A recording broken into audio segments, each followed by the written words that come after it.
ഓന്ത് നിറം മാറുന്നത് പോലെ വാർത്തകളും നിറം മാറിയാലോ? ആദ്യം കൊടുത്ത വാർത്തയാണ് ശരിയെങ്കിലും ആ വാർത്ത യജമാനന്മാർക്ക് പ്രലോഭനമോ സമ്മർദ്ദമോ ഭീഷണിയോ ഉണ്ടാക്കിയാൽ അതിനെ വളച്ചൊടിച്ച് മെഴുകുന്നതാണ് സത്യാനന്തര കാലത്തെ മാധ്യമപ്രവർത്തനം. ആദ്യം ഒരു കള്ളം തട്ടിവിട്ട ശേഷം സത്യം പിന്നീട് ബോധ്യപ്പെട്ടാലും യജമാന സേവയുടെ ഭാഗമായി കള്ളത്തിൽ ഉറച്ചു നിന്ന് മെഴുകുന്നതും ഇന്നത്തെ കാലത്തെ മാധ്യമ വിശേഷം തന്നെ. സാധാരണ കേന്ദ്രഭരണ കക്ഷിയുടെ ഉത്തരവുകളാണ് തൊണ്ട തൊടാതെ വിഴുങ്ങുന്നത്. അതിലും മുന്നിൽ കാപ്പിത്തോട്ടം മുതലാളിയുടെയും ചേന കച്ചവടക്കാരൻ്റെയും പത്രം തന്നെയാണ്. ഇൻകം ടാക്സിനെയും EDയെയും അത്രയും ഭയമാണ്. അതേസമയം ചോറങ്ങും കൂറിങ്ങും എന്ന പോലെ കോൺഗ്രസിനെ കൈവിടാനുമാവില്ല. ഏതെങ്കിലും ലോക്കൽ കോൺഗ്രസ് നേതാവ് കണ്ണുരുട്ടിയാലും ഈ മാതൃഭൂമി എന്ന കാവ്യഭൂമി മലക്കം മറിയും. വ്യാഴാഴ്ച ആ പത്രം കൊടുത്ത 1-ാം പേജ് ലീഡ് വാർത്തയ്ക്ക് ഇന്ന് കൊടുത്ത ഫോളോ അപ്പ് അത്തരത്തിലൊന്നാണ്. ബഹുകേമവുമാണ്. വരുന്നു 6 വരി തുരങ്കപാത എന്നാണ് ആ ലീഡ് വാർത്ത. ബന്ദിപ്പൂർ വനമേഖലയിലാണ് തുരങ്കപാത നിർമ്മിക്കുന്നത്. വയനാട്ടിൽ നിന്നും മൈസൂരിലേക്കും ബാംഗ്ലൂരിലേക്കും എളുപ്പത്തിലെത്താൻ ഉതകുന്നതും വർഷങ്ങളായി ഈ പാതയിലെ രാത്രിയാത്ര നിരോധനത്തിന് ശാശ്വത പരിഹാരമാകുന്നതുമാണ് തുരങ്കപാത. ഈ പാതക്കുള്ള വിശദ പ്രോജക്റ്റ് റിപ്പോർട്ട് തയ്യാറാക്കാൻ നിർദ്ദേശം നൽകിയെന്ന് കേന്ദ്ര ഉപരിതല ഗതാഗത മന്ത്രി നിതിൻ ഗഡ്കരി ജോൺ ബ്രിട്ടാസ് MP അറിയിച്ചതാണ് ഈ ലീഡ് വാർത്ത. ഈ പത്രത്തിന്റെ ഏതോ ഒരു അക്ഷരോത്സവത്തിന് ക്ഷണിക്കാൻ ബ്രിട്ടാസിനെയും കൂട്ടിപ്പോയപ്പോഴാണ് മന്ത്രി ഇക്കാര്യം അറിയിച്ചതെന്നും ലീഡ് വാർത്തയിൽ പറഞ്ഞിട്ടുണ്ട്. അതായത് മന്ത്രിയെ കിട്ടാൻ പത്രം ബ്രിട്ടാസിന്റെ സഹായം തേടിയെന്ന് ചുരുക്കം.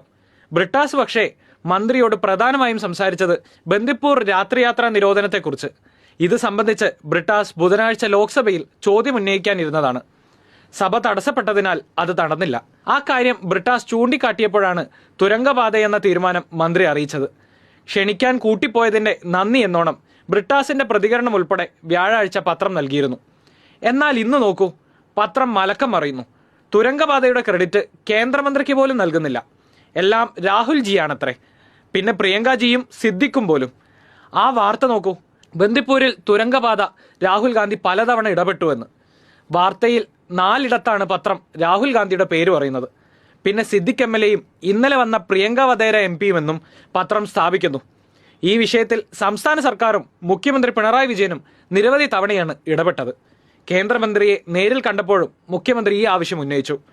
പ്രധാനമന്ത്രിക്കും കേന്ദ്രമന്ത്രിക്കും പലതവണ നിവേദനവും നൽകി. ഇതിന്റെ ചുവട് പിടിച്ചുകൂടിയാണ് മുഖ്യമന്ത്രിയുടെ മുൻ മാധ്യമ ഉപദേഷ്ടാവ് കൂടിയായ ബ്രിട്ടാസ് വിഷയം ഉന്നയിച്ചത്. അതിലാണ് മന്ത്രി തീരുമാനം അറിയിച്ചത്. പക്ഷേ മാതൃഭൂമി മുതലാളിക്ക് ചൊറിയുന്നു. കാരണം ക്രെഡിറ്റ് എങ്ങാനും സംസ്ഥാന സർക്കാരിനും ജോൺ ബ്രിട്ടാസിനും പോയാലോ? അതോ ചോട്ടാ ഗദർദാരികളുടെ ഭീഷണിയോ? ഏതായാലും പിന്നെ ഇതേ വഴിയുള്ളൂ. മെഴുകലോട് മെഴുകൽ. പ്രിയ മുതലാളി, നിങ്ങൾ മെഴുകിക്കോളൂ. ക്രെഡിറ്റ് ആർക്കെങ്കിലും കൊടുത്തോളൂ. കാര്യം നടന്നാൽ മതി.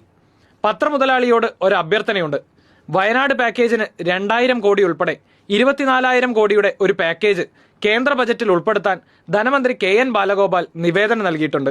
ഇതുകൂടി രാഹുൽ ജിയോടും പ്രിയങ്ക ജിയോടും സിദ്ദിഖ് ജിയോടും പറഞ്ഞൊന്ന് ശരിയാക്കണം. ക്രെഡിറ്റും അവർക്ക് മാത്രം കൊടുക്കാം. കാര്യം നടന്നാൽ മതി. എങ്ങനെയെങ്കിലും കേരളത്തെ ഒന്ന് സഹായിക്കാൻ പറയൂ.